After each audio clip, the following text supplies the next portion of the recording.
This is not China. This is not South Korea on the theory that, well, I'm an American youth and therefore I have a superior immune system than China or South Korea. No, that theory is not correct. In New York, 53% of the cases, 18 to 49 years old. Second fact, older people and those with compromised immune system, underlying illnesses, can die from the coronavirus. You're right, the 18 to 49-year-old is probably not lethal, but you can get it and you can get sick. And it's a nasty illness, and then you can transfer to someone else. That's the case for young people. Older people, obviously, if you're a vulnerable person, it can be lethal. Both facts are true, and both facts have to be understood. Young people can get it. You will get sick. You probably won't die, but you can transfer it to someone who may very well die. And you can transfer it even inadvertently without knowing you're doing it. You can touch a surface, walk away. A day later, someone can sit at this table and put their hand in the same place and contract the virus. I was in New York City yesterday. It was a pretty day. There is a density level in New York City that is wholly inappropriate. You would think there was nothing going on in parts of New York City. You would think it was just a bright, sunny Saturday. I don't know what I'm saying that people don't get. I'm normally accused of being overly blunt and direct. And I take that. It's true. I don't know what they're not understanding. This is not life as usual. None of this is life as usual. And this kind of density, we talk about social distancing. I was in these parks. You would not know that anything was going on. This is just a mistake. It's a mistake. It's insensitive. It's arrogant. It's self-destructive. It's disrespectful to other people. And it has to stop, and it has to stop now.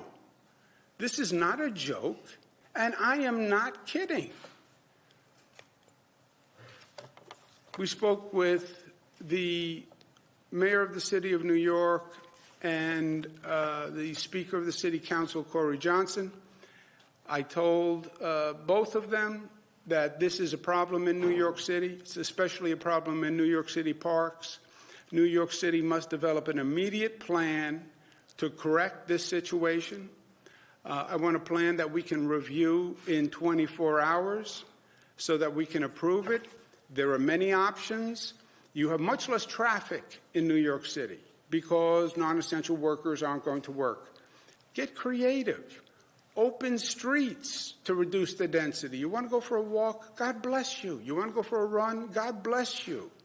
But let's open streets. Let's open space. That's where people should be, in open space areas, not in dense locations. There is no group activity in parks. That is not the point. We spoke about it the other day. All sorts of kids playing basketball yesterday. I play basketball. There's no concept of social distancing while playing basketball. It doesn't exist. You can't stay 6 feet away from a person playing basketball. You can, but then you're a lousy basketball player and you're going to lose. You just cannot do that. We also have bigger parks in New York City. We opened Shirley Chisholm Park in Brooklyn, 400 acres. Van Cortlandt Park. There are big parks. There are big spaces. That's where you want to be. But we need a plan from New York City. I want it in 24 hours because this is a significant problem that has to be corrected. In terms of numbers, I said yesterday New York is testing more people than any state in the country and per capita more than any country on the globe. That is a positive accomplishment, pardon the pun, because we want testing, we want more testing. We ramped up very quickly. We're doing it better than anyone else. And that is a good thing, because when you identify a positive, then you can isolate that person. And that's exactly what we're trying to do. When you increase the number of tests, you're going to increase the number of people who test positive. And the numbers show exactly that. We have now tested 61,000 people. Newly tested 15,000 people. So these numbers just are exponential to what is being done anywhere else in the country. And that's why you're going to see much higher numbers than anywhere else. Total number of new cases, 15,000. I'm sorry, total number of cases, 15,000. Total number of new cases, 4,800 new cases. You see the state, more and more counties. We're just down to a handful of counties now where we don't have existing cases. As I said, that is going to be 100% covered. It's just a matter of time. On the hospitalization rate, which is a number that I watch very closely, it's 1,900 cases out of 15,000, 13%. 13% is actually lower than it has been. We've been running at 15%, 16%, as high as 20%. This is 13%. This is the key indicator, because this is saying how many people are going to come into your healthcare system as the number goes up. So this is not bad news. Across the country, you see New York now has 15,000 cases, Washington State 1,600, California 1,500. So we have roughly 15 times the number of cases. Now, do we really have 15 times the number of cases? You don't know. We're testing much more than anyone else. So that is a major factor in this. But I have no doubt that we have more cases. We have more density. We have more people from other countries who come to New York than many other states. So I have no reason to believe that we don't have more. I don't believe we have 15 times more. I believe that's also a factor that we test more than anyone else. 114 new deaths, total number of deaths, 374. And that is a sobering, sad, and really distressing fact that should give everyone pause, because that's what this is all about, is saving lives, and we've lost 374 New Yorkers.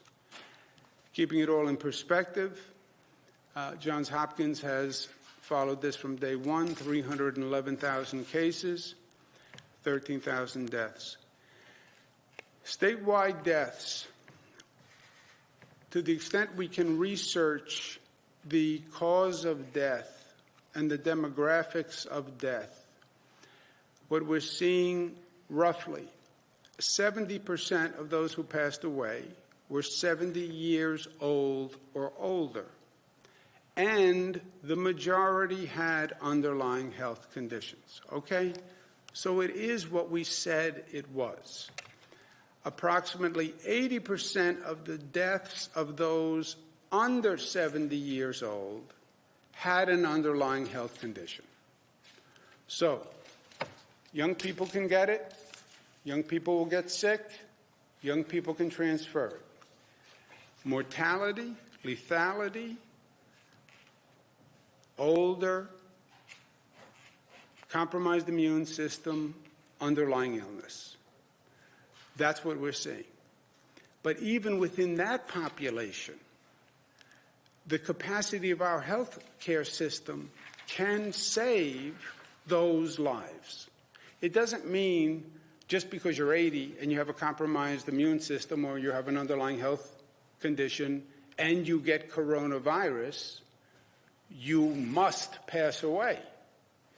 That's going to depend on how good our health care system is.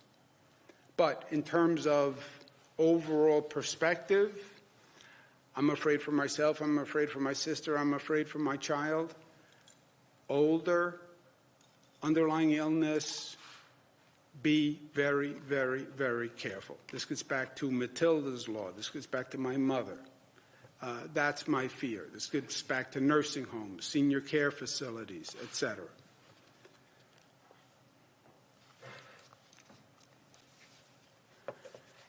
Personal advice, this is not factual.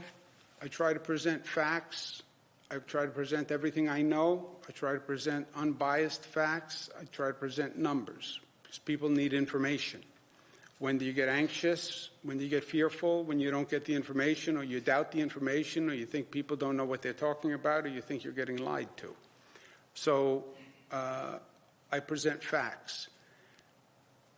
This is personal advice. This is non-factual. So it's all gratuitous. You can take it, and you can throw it in the pail. But we have to think this situation through. Don't be reactive at this point to this situation. Yes, you are out of control in many ways. You're out of control to this virus. You're out of work. Situations are changing. They're not in your control. You don't even know how long this is going to go on. It's a very frightening feeling. That is true. But you can also take back some control. Start to anticipate and plan what's going to go on. Plan for the negatives and plan for the positives. There are going to be negatives and there are going to be positives. There are real economic consequences. How do you handle the economic consequences? You're not alone. It's everyone in the United States. That's why you see this federal government acting quickly to get funding into the pockets of families who need it. But think through what the economics mean. Think through the social issues and the social impact of this. Think through the emotional issues of this. You know, it would be unnatural if you didn't have a flood of emotions going on. It would be unnatural. Either you wouldn't understand what was happening or you wouldn't appreciate it. But if you know the facts and you understand what's going on, you have to have a flood of individual emotions, positive and negative, and anticipate it. You know, stay home, stay home, stay home. Whether you stay home, remember the old expression, cabin fever, right? You stay home alone, you don't want to be isolated emotionally. You can be isolated physically. You don't want to be isolated emotionally. You want to keep those emotional connections. You want to talk to people. You want to write letters. You want to have emotional connectivity. That is very important. If you're not alone and you're in the house with the family and the kids and everybody's together, that's a different set of emotional complexities. You know, being in that enclosed environment, normally the kids are out, everybody's going to work, and you're only together a short period of time a day. Now you're all in the same place for 24 hours. You know, I remember when the kids were young, what it was like. It was pure joy. But I remember what it was like to be with them for multiple hours. You know, it's complicated. I live alone. I'm even getting annoyed with the dog, you know, being in one place. So think that through, because that is real, and it's going to go on for a period of time. This is not a short-term situation. This is not a long weekend. This is not a week. The timeline, nobody can tell you. It depends on how we handle it. But 40%, up to 80% of the population will wind up getting this virus. All we're trying to do is slow the spread, but it will spread. It is that contagious.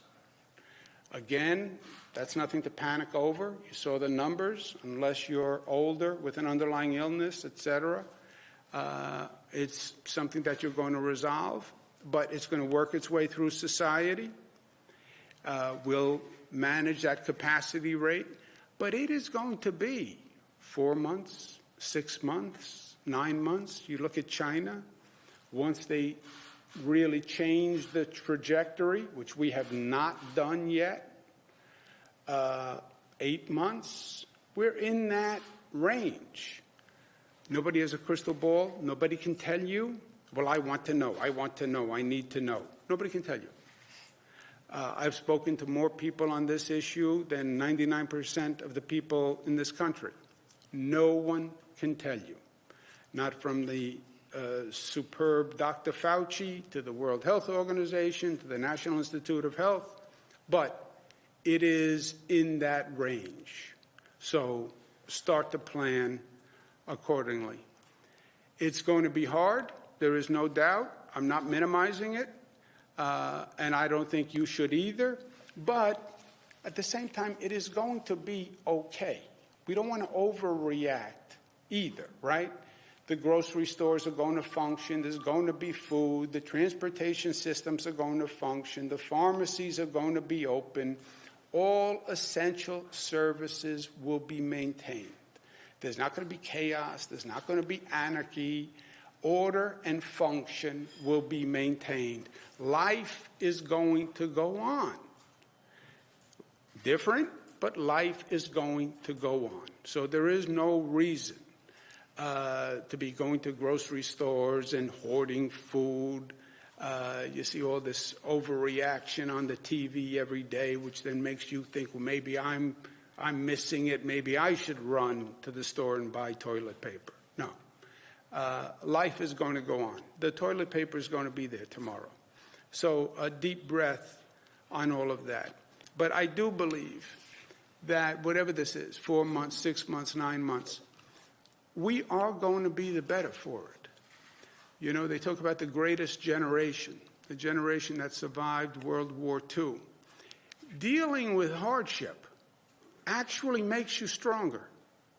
Life on the individual level, on the collective level, on the social level, life is not about avoiding challenges.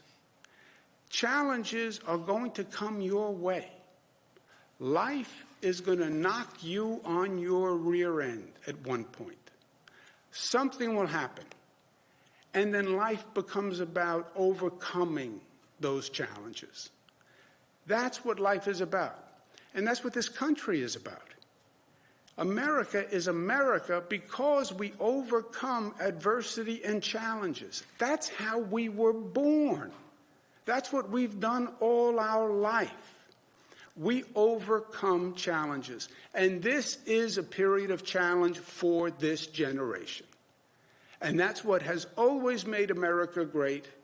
And that's what's going to make this generation great. I believe that to the bottom of my soul. We're going to overcome this, and America will be the greater for it. And my hope is that New York is going to lead the way forward. And together, we will. Questions? Governor, on New York City reducing its density, is it within your powers to do those sorts of things? And you're talking about closing streets to traffic, to increase pedestrian traffic. Can you explain the logic of what exactly that would look like in New York City? I could make those decisions in New York City. In truth, Jesse, look, first of all, I'm in New York City, born and bred, if you can't tell. So I know New York City from every kind of dimension. I don't know the situation with the parks well enough, and I don't know the situation on opening streets, closing streets well enough. And frankly, I think the local officials are in a better position to make those decisions. They see this issue also. It's not that they don't see the issue. They see the issue. They see the problem.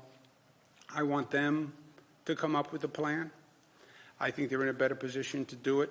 I want to know what it is, and I want to approve it because this is a serious problem. That density has to be reduced, and it has to be reduced fast.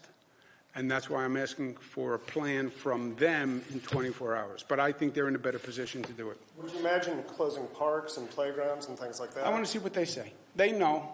They know the problem. They see it. I mean, it's all over the place. It's not that, you need a microscope to find this. It is all over the city. Now, maybe it was a nice day yesterday or whatever, but it was all over the place. Governor, hospitals in New York City, all the way up to the capital region, are running low on tests and medical supplies. They've stopped doing public testing. Some have stopped the drive-through testing. Is that the right thing to do at this point? Are we running low on medical supplies? Well, Josepha, the main problem is the equipment. It's the gowns, it's the masks, it's the PPE equipment, and we sent 1 million masks to New York City yesterday. We have 1 million masks here, so we can supply hospitals, but we're talking about a very short period of time. We're then scrambling to buy all these masks. I have companies that are manufacturing masks for us. We're buying sewing machines to make masks. But this is not the way it should be done. Let the federal government, they have a law called the Defense Production Act, which is precisely for this. I get the president saying he wanted to work voluntarily with private companies and ask them to help. And I get the president saying the private companies were great and they came forward and they said, we want to help. I get that. I say, forget the voluntary partnership. Order the companies to produce it. Let the federal government do it so that the private company doesn't wind up marketing with all these states that are competing.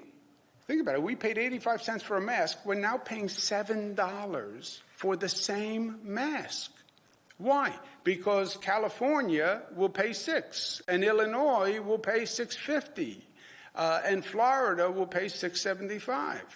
I'm just making up those numbers. But that's not the way it should be. Let the federal government take the function of medical supply production and distribution. Just take it, right? When it came to testing, I said the exact opposite. I said to the president on testing, when everything was going through the FDA and everything was going through the CDC and it was slow, I said to the vice president, decentralize it. Give that function to me, the state.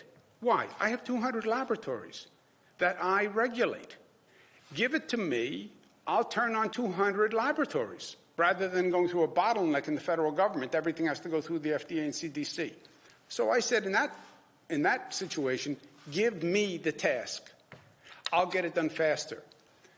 So it's not like I'm trying to say the federal government should do something to take a burden off me. I've accepted the burden of testing from the federal government. And by the way, our numbers went through the roof.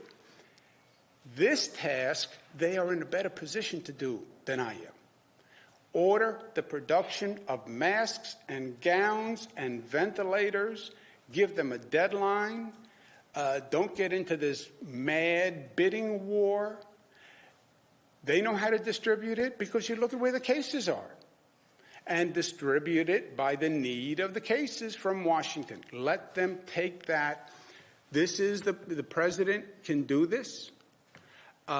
Frankly, it's the president's style to say, cut to the chase, this has to be done, and I'm mandating it, and he should do that here. But to that point, should we now stop publicly testing and only test people who are either in the hospital or in serious condition at this point? No, I'm not willing to give up the testing because the testing is one of the ways we slow the spread. There's only 2 ways to slow the spread. Density reduction, which we're all over, and we can't do anything more than that. We're already at 0 on non-essential workers. The second way is testing, find the positive, isolate the positive. So I'm not willing to stop testing because our number one job is slow the trajectory of the increase because I can't handle it in the hospital system. But if the disease is becoming endemic, what's the point of testing, I guess? You know, if you yourself have said 80% of the population could become infected, at what point, is it a diagnostic test? What is the point of testing? There is a point of inflection, you're right, where you could hit a point where the disease is so widespread, it's not worth the testing. We're not there yet, Jesse, because we're still trying to stop the apex, right? We have to bring down that curve. Even if we're successful on this health order, where we get the hospitals to go to 50% additional capacity, I'm still at only 75,000 beds when we need 110. I'm still only at 13,000 ICU beds when I need 37,000 ICU beds. I'm still at only 6,000 ventilators when I need 30,000 ventilators. So we have to do everything we can to keep that curve down, and testing is essential to that. What should police departments be doing to enforce the rules once they go into effect at 8 p.m.? Should police be breaking up groups of people hanging out on the sidewalks or the streets or the parks? That's what I want to see from New York City. I want New York City, I want the mayor, the city council, Speaker Corey Johnson, let them come up with a plan. Get it to me within 24 hours. I want to approve it, but I'm open to anything. But it has to be done quickly, and it's going to have to be dramatic action. Excuse me one second, because it's not. I can't say anything more than I've said, right? How many times can you say you're being reckless and selfish, and brings out the best, it brings out the worst. We all talk about being a community. We're a community. What does a community mean? We're interconnected. We're interdependent. I rely on you. You rely on me. That's community. That's us at our best, the community of New York. I need to be able to rely on you. And that means you have to be smart and responsible in your actions. And you have to be able to rely on me. And that means I have to be smart and responsible in my actions. And that's the social contract between us. I have a right to expect that from you, especially in dire circumstances. And we're not there, and we should be there. And I'm going to keep saying it, but we're also going to be doing it. And I want the plan from New York City to make that a reality. Sorry, I'm sorry. The Attorney General today saying that she wants next month's elections to be absentee-only statewide to avoid people living in places. What do you think about that? Is that something you're discussing? We are discussing. We have done increased absentee ballots for elections. I think it's a good idea anyway. We should have done it a long time ago. It's especially a good idea when you don't want a lot of people going to a polling place. Melissa was handling that issue. Sure. Article 2, Section 2 of the Constitution says that there are only two ways that you can vote absentee. One is if you're sick, and the other is if you're unable to go to the poll. Over time, the legislature has legislated what it means unable to go to the poll as being out of county.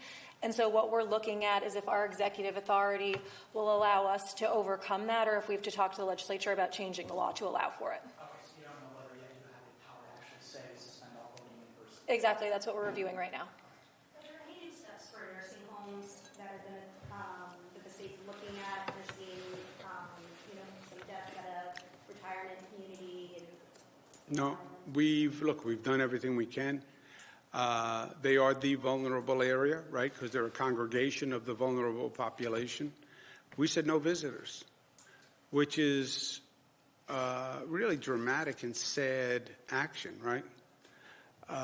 You're in a nursing home, you're alone, you look forward to family visiting, and then we say no family visitors. We're encouraging and working with the nursing homes for telecommunications and Skype and FaceTime and all that. But nothing new. No plans to test all the workers there, the Yes, we have those regulations that before the staff comes in, they have to be tested. Governor, I need to circle back on your comments regarding time matters, minutes count, this is a matter of life or death. How are you telling hospital staffers and hospitals in general to prepare while we wait to see whether the federal government hears your call to action? How are you telling them to prepare right now based on what you've described to us? You got two separate tracks. It's a good question. Two separate tracks. One, state action. Assume no one else does anything but you, right? And I operate on that track. Assume the federal government doesn't do anything, and it's just New York State and New York State alone. And we're going down that track, and I'm doing everything possible on every level to do just that. And that's increasing the hospital capacity, minimum 50%, goal of 100%. They have to come up with a staffing plan to do that. That's finding the medical supplies for them. I'm not stopping on the medical supplies. We're manufacturing masks. I'm talking to uniform manufacturers to get them sewing machines to convert. I have apparel companies that manufacture in China to stop making dresses, to start making gowns. I mean, we're doing every kind of thing we can do. Child care facilities for healthcare workers, special protections for healthcare workers. Assume the federal government does nothing. And we have that plan in place. At the same time, I am saying to the federal government, you need to do what you need to do. There is a federal role here. And this emergency management protocol, well, we support the states. Yeah, you support the states if the states can do it. That's what the emergency management protocol is. I do this as a governor. There's a flood in Erie County. Okay, Erie County, you're in charge. Call me if you need something. Yeah, I get that. But if I know the flood can't be handled by Erie County, then I come in, and I'm the governor. And I come in and I say to the county executive, we're here, I'm the governor, I'm going to bring state resources. I'm saying to the federal government, and I'm saying to the president, you should take over the medical supply function. Invoke fully the Federal Defense Production Act, order manufacturing companies to manufacture it. Every state is saying, every city is saying they're running out of medical supplies. Do that. B, get FEMA, get the Army Corps of Engineers. You have the sites. Tell them to come up here tomorrow and start building those emergency hospitals. C, pass the funding. Don't let the Congress make it pork barrel. Don't let them make it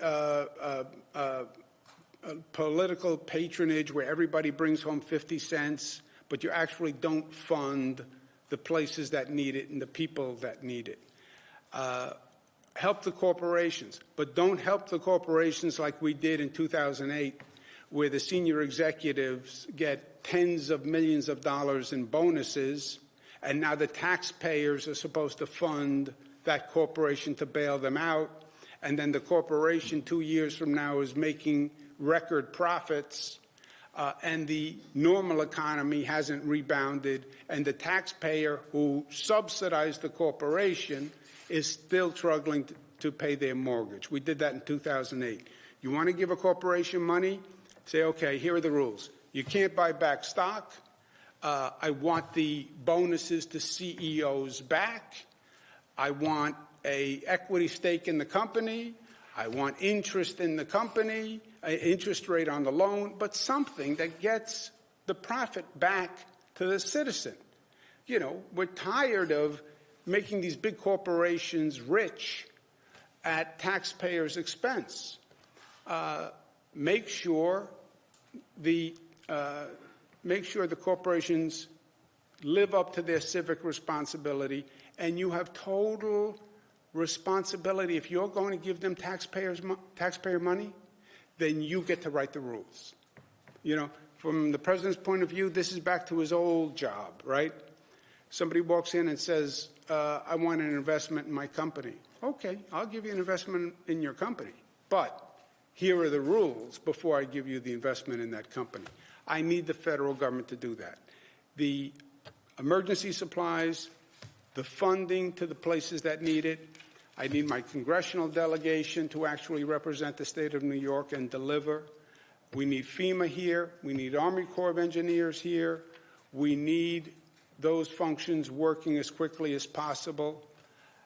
And then we need federal assistance from the federal government. If none of that happens, then we're on our own. We're New Yorkers. We'll figure it out. Why don't you? I'm sorry? Does the eviction waiver mean no need for rent freeze? Or Does the rent eviction waiver mean no need? You cannot be evicted for non-payment of rent. One other piece of good news. You know, we talk about all these increasing cases, and you get the virus. Most people, the virus resolves. A good friend of mine, great public official, Rick Cotton, head of the Port Authority, he had the coronavirus, never hospitalized. He was home for 2 weeks. He is now tested negative for the coronavirus. So he self-resolved. It was about 2 weeks. I don't even know that he needed it all 2 weeks. I'm a little suspicious that maybe he resolved in 1 week and then he just took another week vacation, but I don't want to push the point. I'm going to go to work. Thank you guys very much.